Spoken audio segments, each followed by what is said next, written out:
Good morning mga kapuso, narito po tayo ngayon sa Pier sa Maynila at nasa likuran po natin ang bumibisita dito sa Pilipinas na Royal Navy ship ng bansang New Zealand na Aotearoa at narito po sila para sa kanilang official visit at magtatagal po sila hanggang November 3. Bahagi po ito ng mas pinapalakas na defense pact ng bansang New Zealand at ng Pilipinas para nga po sa kanilang pagkilala at pagtulong sa ating bansa para mapalakas pa ang ating defense, military and security forces.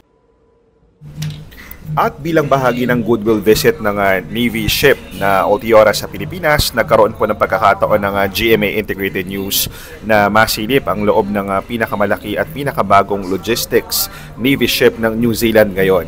Dahil isa po itong logistics ship, ang pangunahing function nito ay ang mag-resupply ng fuel o langis sa mga warships ng New Zealand, pati na rin po sa mga barko ng kaalyadong bansa sa oras ng pangangailangan.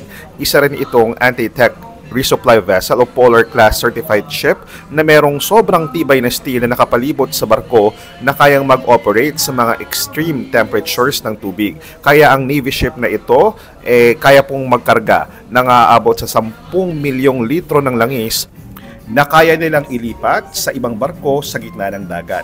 Pero di lang po langis, kundi may kakayanan din ang Navy ship na ito na mag-supply ng malinis na tubig na pwede ring irasyon sa mga bansang nagkaroon ng kalamidad. Gamit ang reverse osmosis method, isang water purification process, ang tubig na galing po sa dagat kaya nilang gawing malinis na inuming tubig. Ang goodwill visit ng Navy ship ng New Zealand sa Pilipinas nangyari ilang buwan matapos mapirmahan ng New Zealand at Pilipinas ang status of Visiting Forces Agreement. At mula rito sa Pier sa Maynila, JP Soriano para sa GMA Integrated News.